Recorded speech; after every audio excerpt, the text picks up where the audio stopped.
Hello and welcome to People and Profit, where we look at how business shapes our world.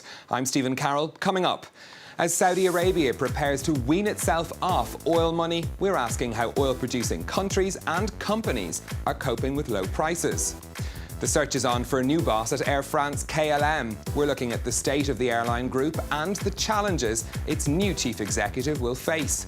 Plus, cashing out in Sweden, how the Scandinavian countries moving closer to a future without notes and coins.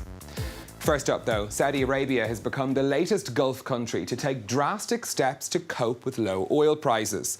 It's unveiled an ambitious plan that begins to wean the country off oil money through new taxes and selling a small stake in the state-owned oil firm Aramco. The price of oil is still less than half of what it was 18 months ago, and difficult decisions are being made in many Gulf countries that are facing budget shortfalls. The United Arab Emirates announced a package of spending cuts last year, which meant price rises for consumers. Our team in Abu Dhabi has been finding out what people there think of the changes. Even though the United Arab Emirates is one of the richest countries per capita in the world, it is now having to cut spending. The capital, Abu Dhabi, has introduced new taxes on rents and nights spent at hotels, and it is slashing subsidies on fuel, water and electricity. With oil revenues down, services Emiratis used to enjoy for free are now costing them. I don't mind to paying money for the gas if there's saving for my country. But if I'm paying more, they have to give me something. Provide more service. These high-end hotel managers now pay for their water consumption, as do all UAE citizens. Businesses and households are getting their first water bills. State employees are bearing the brunt of people grumbling at having to pay. The locals, they don't complain about paying water? Too much. Because, you know, the locals guy, they have farms, they have trees, flowers. Ah, so they use a lot of water. Yeah, they use a lot of water and they pay a lot. The country is at a turning point, say these Abu Dhabi commercial bankers. Belt-tightening policies, they say, are nothing less than a small revolution for a government legitimised in part by redistributing oil and gas income. In a country like the United Arab Emirates, the subsidy cuts represent several $1 billion in savings. That's why this decision was important, but it won't be enough to deal with the budget deficit problem entirely. They'll have to take more measures. Among possible next steps, adoption of value-added tax. With oil prices under $50 a barrel, analysts estimate the government faces a shortfall of around $60 billion a year. Well, that's a look at a situation in the Emirates. But for more on what's going on in the oil market in general, let's turn to Professor David Elms, who's the head of the Global Energy MBA at Warwick University in Britain and also the head of its Global Energy Research Network. David, thanks for joining us.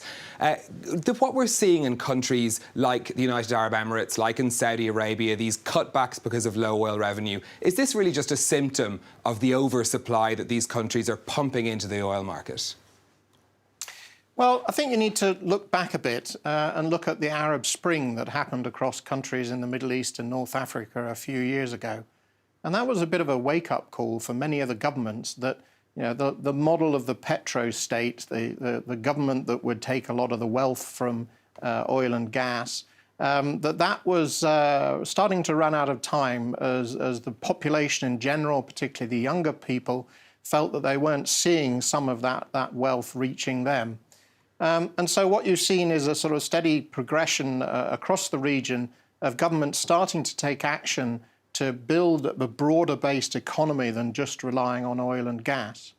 Now, obviously, what's happened recently is, you know, steps that certain countries have taken, like Saudi Arabia, have pushed this lower for longer price scenario, and that's accelerating some of these changes.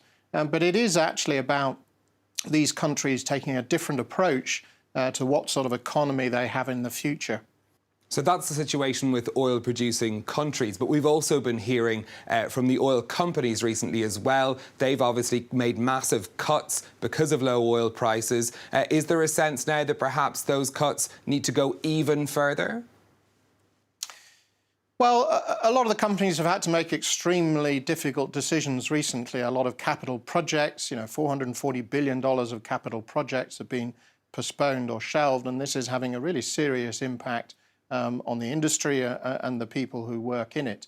But it's also a sort of two sides to the equation in that many of these big international oil companies are the people that were producing this higher cost oil and gas, drilling in very deep water offshore or producing the unconventional oil and gas, which just costs more than some of the oil and gas production in the Middle Eastern countries.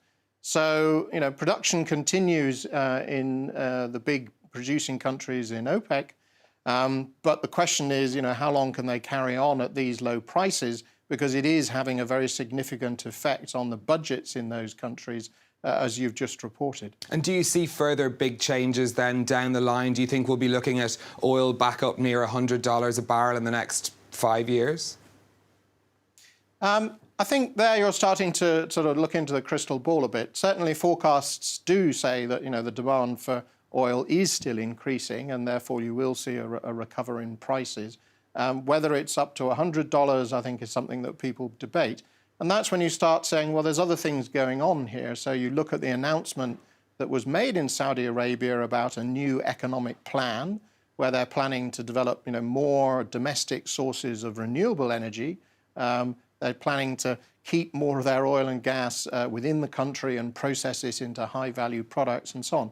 So they're doing that sort of process of transitioning to a more diversified economy rather than exporting base hydrocarbons around the world. So, it is an uncertain period in terms of where oil and gas prices are likely to go. Yes, one can see things sort of probably heading back up again in the short term, but where they go in the long term is much less clear.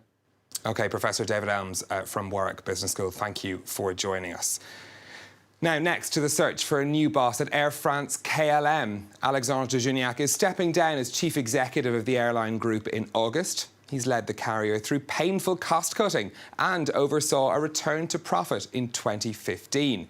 Mr de Juniac told the Financial Times recently that Air France risked becoming a second-tier player in the industry without further reforms.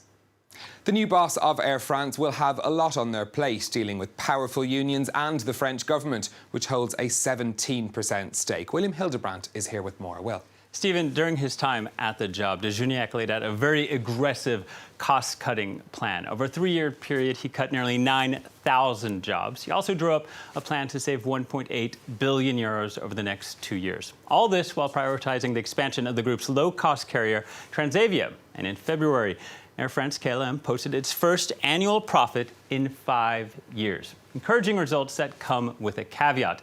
Last year, oil prices plummeted to less than $30 a barrel, and that helped Air France save $2 billion on jet fuel alone. Cheap oil looks to continue throughout this year, but it's not only a boon for the group, but also for its rivals. Now, Air France-KLM used to carry more passengers than any other European competitor. Today, it is fourth with 90 million annually. It faces competition from Europe's low-cost carriers like Ryanair and EasyJet, while its long-haul flights are up against a rapidly expanding Gulf Airlines, Qatar, Emirates, and Etihad.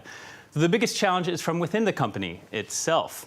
Last year, 2 executives had their shirts ripped when protests over job cuts turned violent. The airline expects 1,600 voluntary departures by the end of next year.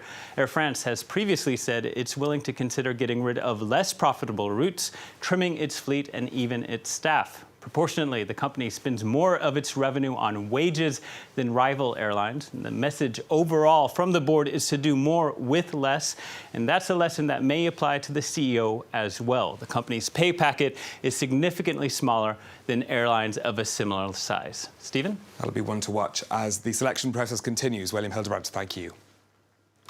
Now, moving on, in this show in the past, we've heard from experts who've predicted the death of cash and those who say that notes and coins are here to stay.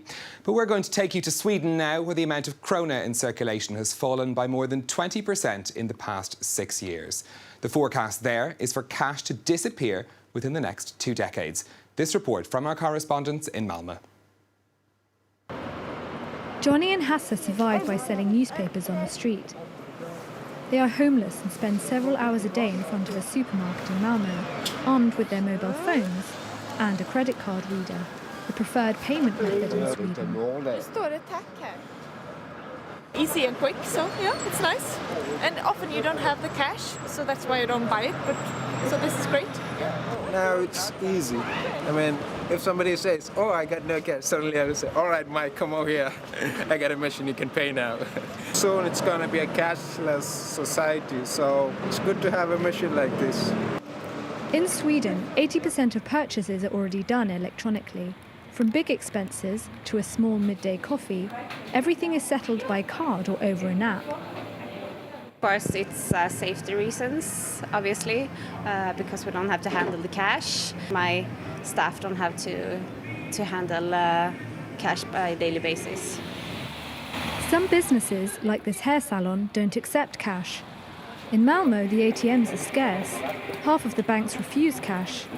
All the experts agree, at this rate, cash could have completely disappeared from Sweden by 2030.